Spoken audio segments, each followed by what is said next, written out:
So till today, we have witnessed uh, many interesting and informative sessions by some very knowledgeable speaker on various aspects of cancer research. I hope that all of you got benefited by those lectures, especially those faculty members who are working in the cancer research. So without wasting much time, I would like to introduce our today's expert, Dr. Siddiqui Sarkar, for the presentation on another topic related to the cancer research, that is biomarkers, identification and prognosis based on molecular prognosis score in high-grade serous ovarian cancer, SGSOC. So welcome, Dr. Siddiqui Sarkar, sir. So Dr. Siddiqui Sarkar actually working as a scientist, mainly molecular cell biologist at Indian Institute of Clinical Biology, Kolkata. And his work is inclined mainly towards the field of cancer biology and inflammation disorders. Dr. Sarkar has completed BSc in biochemistry from Delhi University in 2002, followed by MSc in biochemistry from Indian Institute of Technology, Roorkee in 2004.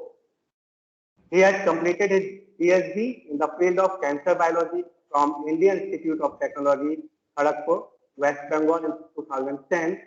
And most of his PhD work involved study on molecular signaling pathway involving tyrosine kinase inhibitor in combination with chemo or radiotherapy in breast cancer. So after that, he has completed his postdoctoral research also from Virginia Commonwealth University in 2015. He had also worked as postdoctoral associate at Rutgers University and after that, he is currently working as a scientist at Indian Institute of Chemical Biology since 2018.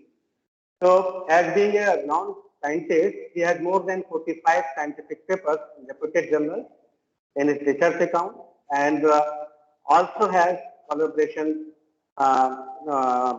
with very interdisciplinary projects. So I'm grateful to you, sir, for accepting our invitation and requesting you to please enlighten us for your knowledge and experience. So, dear faculty member, please welcome Dr. Siddiqui Sarkar. Sir, session to you. Yeah, thank you for a nice introduction. Yeah, but I'm not sure. My camera is not working. Do you want me to turn off and turn off my laptop, or is it something problem from there? Sir, you can try once again. Sir, you can put on your video mode. Actually, No, your voice is audible nicely. I know my microphone is on, but camera is not one. That may be the reason. Let me reconnect it. Okay, sir. Okay. Okay, sir. Okay, I'm sharing my slide. Okay, today I am going to present the topic on biomarker identification and prognosis based on molecular prognostic score in high-grade serous ovarian cancer. So I had joined in ISB in 2018. From there time onward, I was trying to focus on the problems of high-grade serous ovarian cancer, and basically want to add some clinical values to it. So if you see ovarian cancer based on the percentage, during the time of diagnosis itself, we find that distance metastasis is almost covered 60% of the cases. Okay, and loco-confined regional, they are less than 20%. So most of the time, ovarian cancer was diagnosed late. So that is one of the cause of high mortality. So if you see 5-year survival, so the survival curve is declining based on the stages. And often, very often, it will be seen that there will be a peritoneal dissemination in advanced ovarian cancer. So it will spread to the peritoneum, and this is how the tumor look like after that. And if you look over the cases of progression-free survival, it is between 18 to 24 months.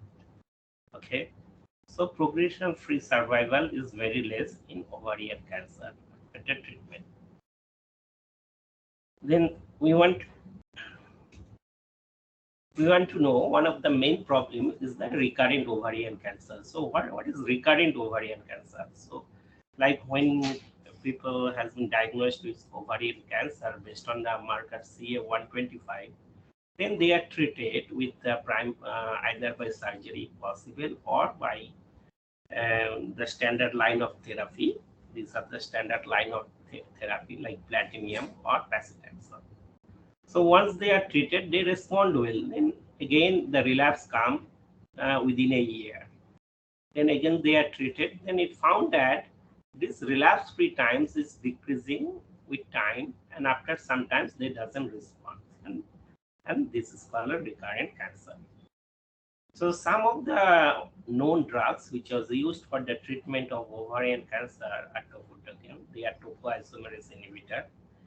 Another one, the most common drug is carboplatin. This is a DNA cross-linking inhibitor. Another is etoposide, topoisomerase 2, and paclitaxel. And these are also the one of the common drugs used in other cancer. Overall response rate is 10 to 30%, but there is toxicity associated with it. Thrombocytopenia, secondary leukemia, intestinal problems, and those ones. Then what is the reasons of recurrence? It is found that there are some papers showing that recurrence is basically due to development of stemness. Now there are some people believe that due to highly mutation occurring in the cancer cell, they are more becoming a stem in nature. They can give rise to different cell. So that might be one of the reasons that ovarian cancer is tough to control. So if you see, like earlier people used to picture that even we forget about intrapatient. We thought that, okay, same type of cancer. Now with the information, people come to know the stages. Then further with the technology of NGS, next generation sequencing and other things, people came to know that there is a huge heterogeneity exists between the patient in terms of the cellular component existing with the tumor cell, as well as inter-tumor heterogeneity. So this is one of the paper published in Nature Medicine in 2020. They collected the ascites fluid and they have done, and then they have basically done a single cell sequencing. Single cell sequence means the single cell will be collected in a droplet, then there will be a NGS library preparation. So each droplet will carry a single cell along with the reaction, then that will be put into the NGS on the slide to see what are the different transcriptomics profile. Then when this transcriptomics profile is plotted or Disney plot, you can see these are the patient number 1, 2, 3 by color. They're spread all around in the scatter plot. And also this can be also the macrophages are mostly this area is the macrophages. And these are the T cell regions, these are the fibroblasts. So tumor composed of highly macrophages, fibroblasts, along with the T cell component is also there, as well as there is a ovarian or epithelial marker. This has been done by marker identification. Once you put the marker, you can know what is the composition of the cell from the different tumors. So there is a heterogeneity as far as cellular composition is also composed. So then they see whether there is a heterogeneity within the epithelial cell or the tumor cell. Same thing, they have basically collected the cells using FACS by FKM positive and CD45 negative. And then they do a single cell sequencing and find that although patients, there is a huge inter-patient heterogeneity. The patients differ, so it is very tough to compare one patient with another patient. And also there is a tumor, and also in patient they can be located in the different scatter plot. So when they do differential expressions based on the clusters, what they have found, clusters 7 and 8 are shown to be the clusters which have mainly a immunoreactive profiling or immunoprofiling. This 7 and this cluster 8. Then they see the composition between the different clusters. This cluster 8 is composed of mainly this fibroblast and macrophages, where 1 to 6 are more a clean structure. Then they identify, because there are papers which show that there are immunoreactive molecular profiling. Immunoreactive means those tumor cell will have lot of antigen cell properties and those things. The molecules which are required for immunocell recognition and those things. These are shown to be cluster 8 and 7 means are found to be immunoreactive type, and one is found to be mesenchymal type, and the remaining, mainly the ovarian tumor, are found to be a differentiated type. This classification was given previously, and based on those selective genes, they show that which class is falling in which category.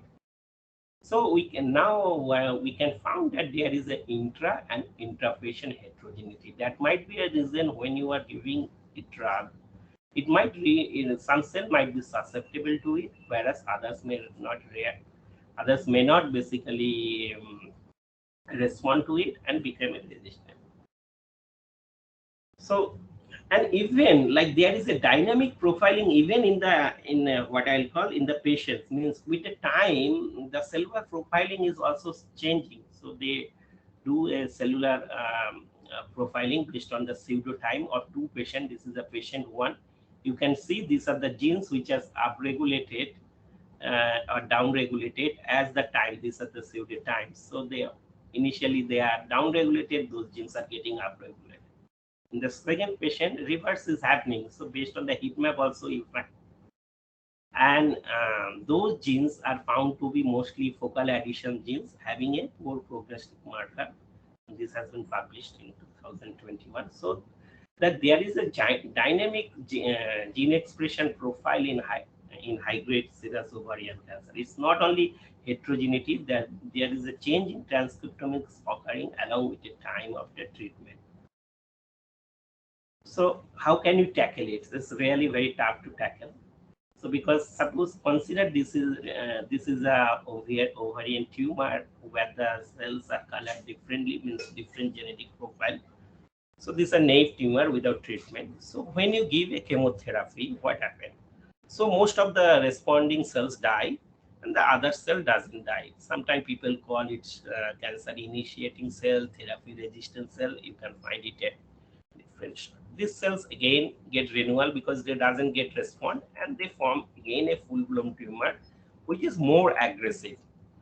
So what we need to develop molecular markers to identify the subtypes, because that subtypes might be help us in determining the prognosis, and also a universal method of prognostic marker to know the outcome, whether we can able to predict the outcome of the ovarian cancer in the naive untreated tumor or not. So now there are a lot of databases at GR. So before going to those doing what I'll call micro dissection of each and every gene, it is better to know how those transcriptomics profile vary in the publicly available database. So TCGA is one of the popular database. And so mostly there are 10 to 20,000 genes, and the patients are in the column where the genes are there, and these are basically their expression profile.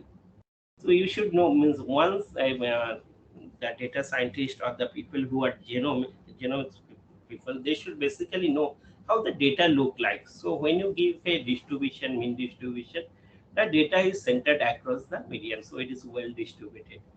Variance. So these are the variance data, and this is the MAP data. So the things is, in most of the cancer, there are few genes that basically play a role in transformation and playing role in function. It's not mostly 1 to 2% of the cells. So here we select the most variable genes. So once you select, so here we collect the data from the TCGA and 544 high-grade ovarian cancer. Then we want to subtype them.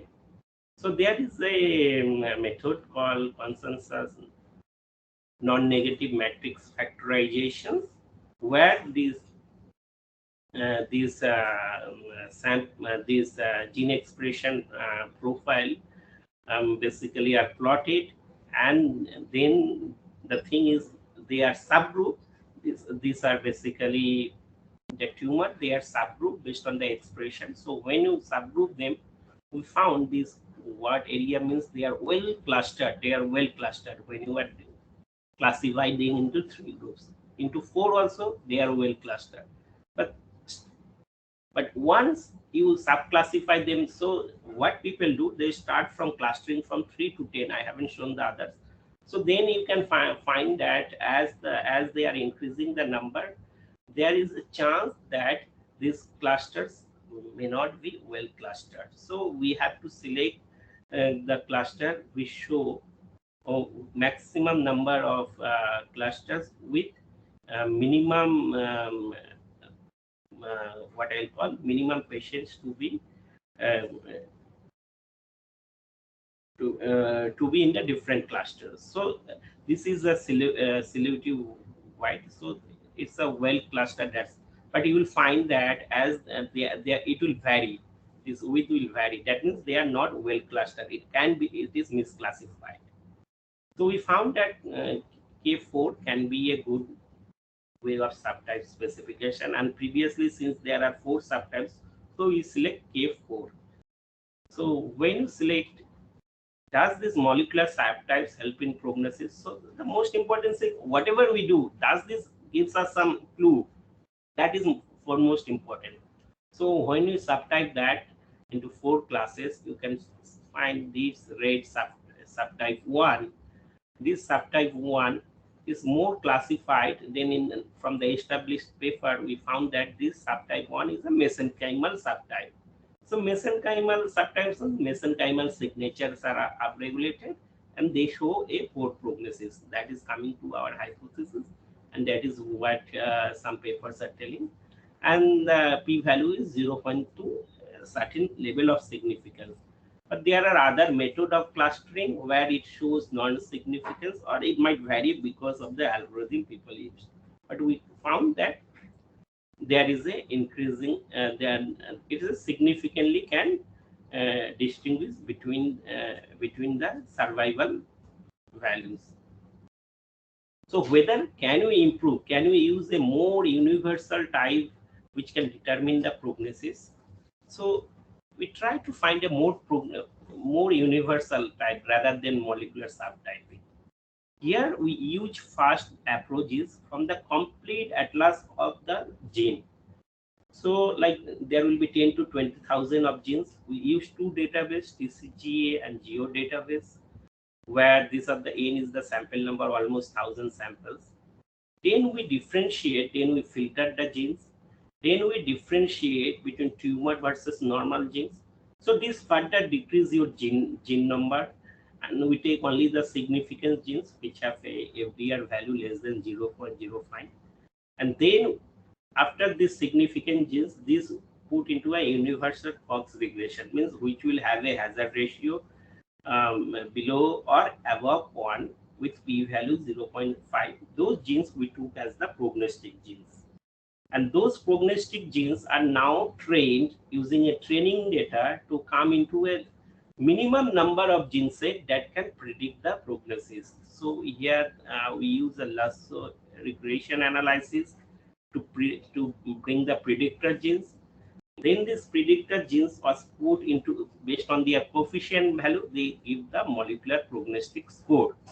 This molecular prognostic score is applied in the test data and as well as the other data to see that whether our molecular prognostic score can able to predict the high-grade serous outcome is or no. So first we use a complete set of gene, then we use the feature extraction by artificial intelligence, which basically reduce the genes. Then we build a quantity prognostic score, and this score is applied, and which you and other universal applicability in other databases or even in the newly coming data. So it can be applicable everywhere. So how we do it? So these there are like the Cancer Genome Atlas from TCGA or Geo database. These are the data from where we have taken. So we have taken a different databases so that the batch effect can be reduced and it can be applicable universally to any other. So there are 28 normal and other are tumor. So what? So this is what we are telling. When you normalize it, there's still a batch effect. So this is black is pointed by TCGA databases, and other colors are pointing geo databases. So there is a huge difference when you do a dimensional reduction assay. Okay, multi-dimensional. But when I normalized by removing the batch, all are well centered across zero and they are well placed. So the batch is removed. So this is very much required when you do batch to batch. Sometimes you have a difference in expression in one batch, another batch here. So you have to normalize it by removing the batch effect. So we do that.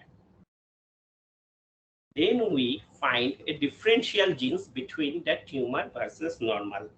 So this then we found almost like 430 upregulated genes, 649 downregulated genes shown by blue color are upregulated by red color, and these are non-significant genes which has FDR values less than 0.05 and a full gene and no changes. So most of the 90 to now 90% genes are non-regulated. That I told you in the beginning. So if you see some of the top genes which are upregulated, NT is a normal tumor. So these genes are downregulated mostly. Okay, and they are so LDH1, NIL, ABCA, these are downregulated genes, and we found that.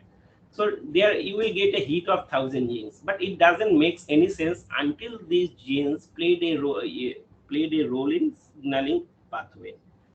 So it is called gene enrichment analysis, where you put all the genes and see which pathway is mostly affected. We found the pathway mostly affected are mitotic cell, DNA repair, replication, and that we all know that in cancer these pathways are downregulated and what we get. Now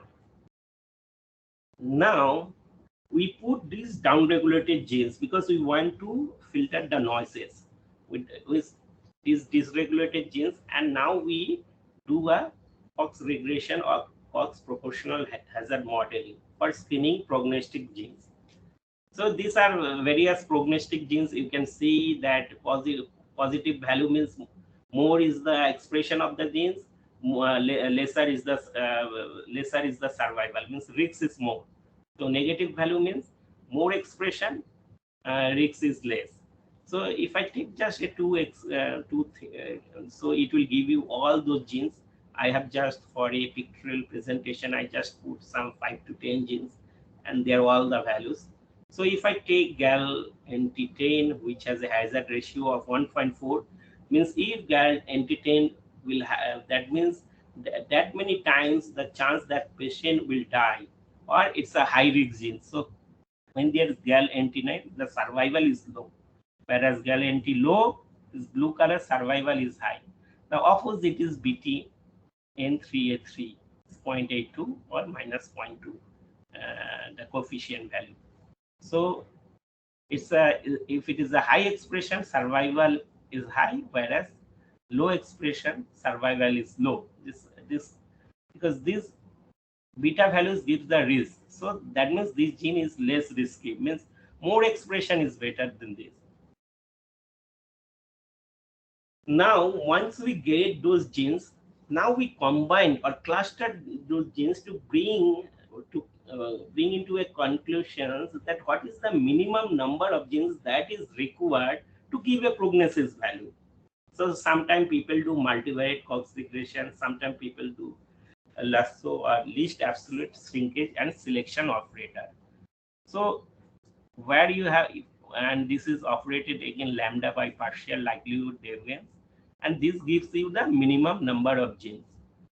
Then there is a way of selection called lasso regression or reach. If alpha equal to 1, this is lasso regression, A equal to 0. So this shows that when we put alpha equal to 1, it gives a very good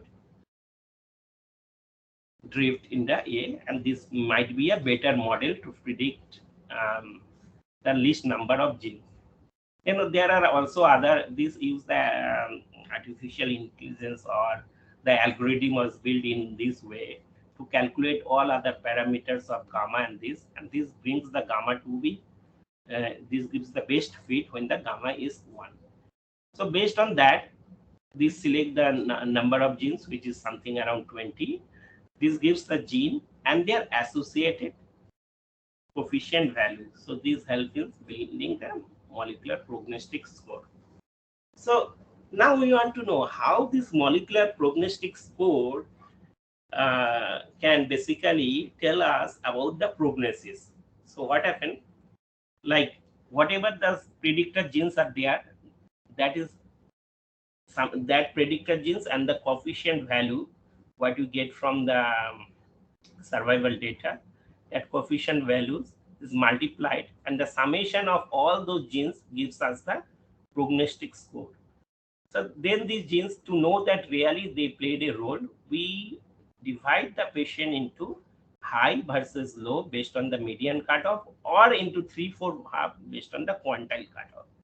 When you are basically debating that between high versus low, you find the high MPA score means is highly risky, means their survival is very low and it is significant, p 0.0001.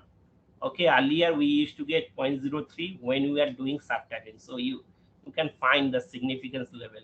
Even when you differentiate between further 1, 2, 3, 4 quarters, means below 25% value, below 50%, below 75%, and 75 to 100% value, if you divide that MPL, they also directly inversely related, means lower is the value, better is the survival. But the risk is high with the highest MPS score. Q4 means the highest MPS score. So these are similarly, we had, this is the training data, this is the test data. Then we applied this score, what we obtained from the training data, into a test data, into another 500 patients. We found that it is giving a similar sort of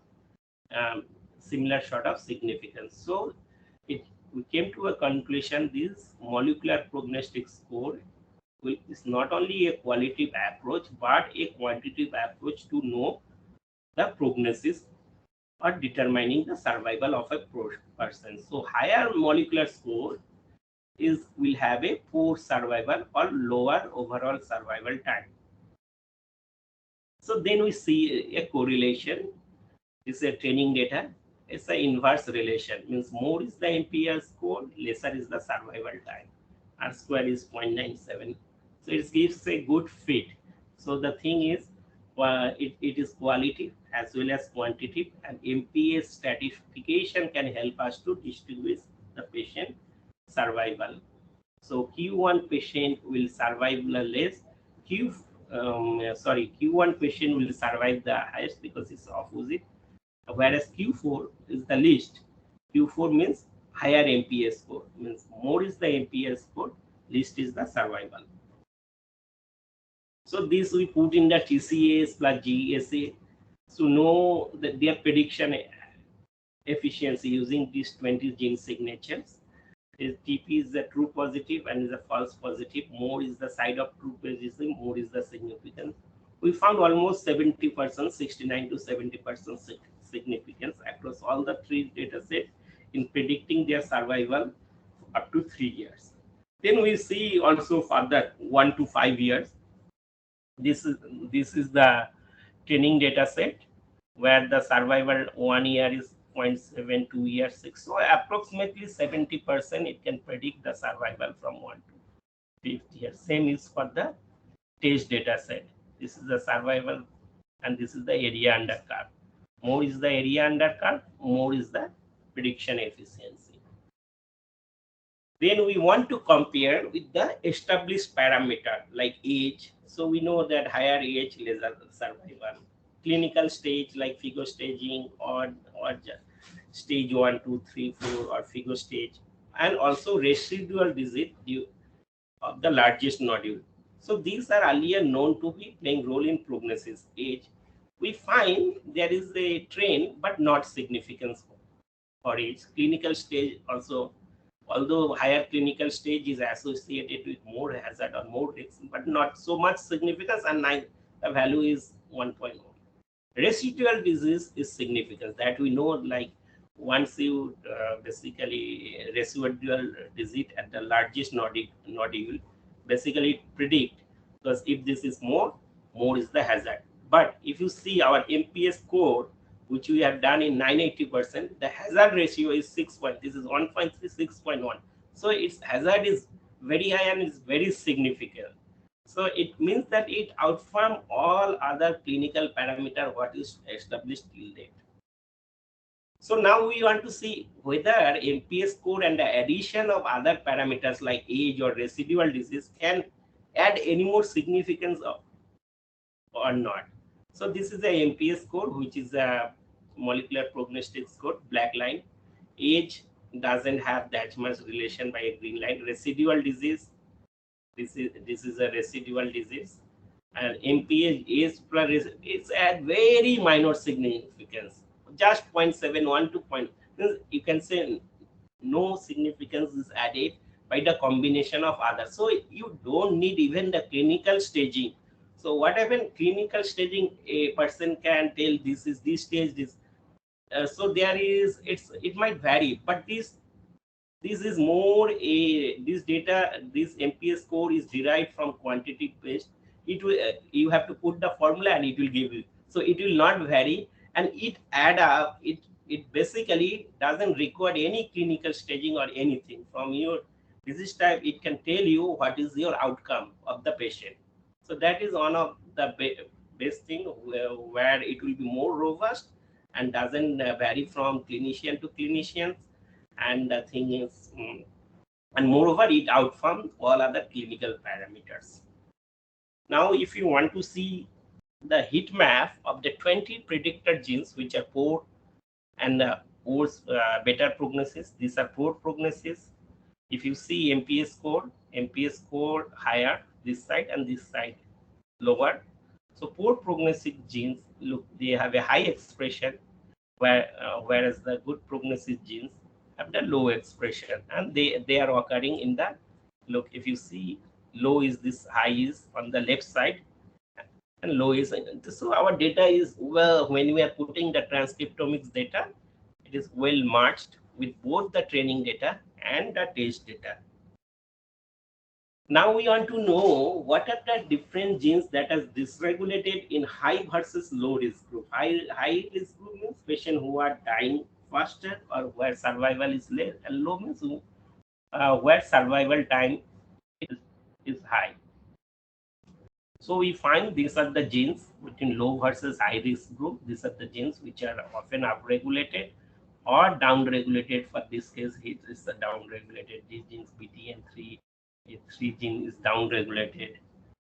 So when you basically do a heat map of those genes, we can clearly see that based on the MPS score, those genes, upregulated genes, are showing more upregulation, indicating by the red color, whereas the downregulated genes, there is just an opposite pattern, like if you see by that. Then you can also do the scatter plot based on these downregulated genes, and you can see that Q1, which is green in color based on heat map, and the red one are extreme red color based on the heat map. They are moving towards one side to another side. So basically there, when you do the combination of these, it can basically segregate each and every patient based on their MPS score. So if you know what are the signaling pathways that are affected, focal adhesion pathway, antigen processing, presentations. So these are downregulated antigens. So if you see at the beginning, I show you that immunoreactive subtypes having a good, having a better outcome. Here, that's why antigen presenting and presence downregulated means in the high group they are downregulated. So they are not, they are immunonaive or immunocold or immuno. So those, that is also proving our hypothesis with all other data. Along with it gives us the wind signaling. If you see, wind signaling is half is 48. So wind signaling, this peak, it is signaling. We know this at the pathways which are often dysregulated in the metastasis. So if you see beta signaling pathway, this is called a gene enrichment analysis using a barcode plot. The bars are more towards the upper regulation, which is basically TGF beta signaling pathway. PIK is basically a survival pathway, so it helps in survival. That's why in the high risk, this PI3 pathway is upregulated. Stem cells gene, I showed that people somehow suspect that stemness, because of the very spontaneous mutation they might attain, like the stem genes. So do stem like phenomena, so stem genes are upregulated. Contrarily, cell cycle genes, which is upregulated in the beginning, but once you treat, they are downregulated. So and DNA replication and other. So replicative genes are downregulated. That means cell is the metastatic tumor might not be that much proliferative, but it is more having a migration, focal adhesion sort of things. So that basically tells that high grade tumor with those pathways might be more when might tell us their outcome. So summarize of the thing, metastasis to the peritoneal cavity is the most common cause of death in primary and recurrent ovarian cancer. It accounts almost 70 to 80% of death. Clinical parameters like age, residual short prognosis value, but it is not so significant, and it might vary from person to person based on the person who is deciding the values. The molecular subtypes shown by various groups show trend or significance in survival analysis. There is a trend. Some groups show a trend, some groups show a significance. And we also find the significance when you use the TCA data and subtype into a 4 subtype. But this is a molecular prognostic score derived from the predictor genes using the artificial or machine learning algorithm and the derived coefficient. The summation of this gives us a quantitative value, and when we basically use a cutoff to distinguish this quantitative value between high and low risks, they showed a clear and very significant differences in survival potential. And also we have shown that MPR scoring outperform other established parameter and alone can contribute to prognosis determination. And it is a more robust and dynamic way than the established parameter. Then high risk group, at the last slide, we show that they have upregulation of TGF beta, AKT signaling, and stemness gene. So this signaling, so like once it became like, so the thing is, so targeting this pathway might improve the survival outcome of the high risk group. So I am concluding, this is the concluding slide. I want to acknowledge CSR ISCB. Currently I am working in Translation Research Unit of Excellence. These are my PhD students and fellows and some postdoctoral fellow. And also since we downloaded and also do data mining from National NIH, without which the present I got those primary transcript, and I do my own analysis using the RR Studio to come into a conclusion and the machine learning algorithm. And we have also a grant from SERP. I want to also basically acknowledge them for us the funding. And thank you all for participation and your patience. And I am ready to take something. So thank you so much, sir. Thank you so much for providing such a deep insight into the development of molecular markers and various important parameters in the determination of prognosis in ovarian cancer. So it was such a wonderful lecture. So I'm requesting the participants, if you are having any questions, please put your question in the chat box. Dr. Siddiqui Sarkar will try to answer. Please put your query in the chat box. Yes, sure.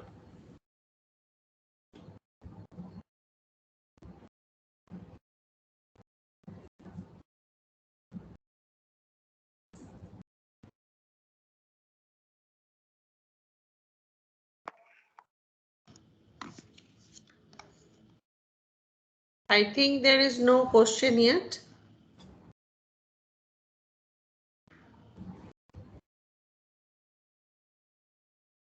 Okay, I think as Rupa ma'am has said, there is no questions arise from the faculty members participating. So again, I'm very much thankful to the Dr. Sarkar on behalf of all the NIT Pharmacy Institute family. So thank you so much again, sir. And now, thank you, sir. Thank you so much. So now Thanks I a lot, invite. sir, for sharing your knowledge, and we will contact you in future also time to time to have your experiences with us. Thank you so much, sir. Thank you for the invitation, and I will always be there. Yes. There will be some presentation, and we'll try to enlighten Sir. the people. And even if they have any concern, they can write to me, and I can address them. Okay. Thank you. Sir, we Okay, will thank you share so much, sir. with the participants if they need it. Okay. Okay, sir. Thank you so much. Okay, Thanks a thank you lot. so much, sir. Okay, so.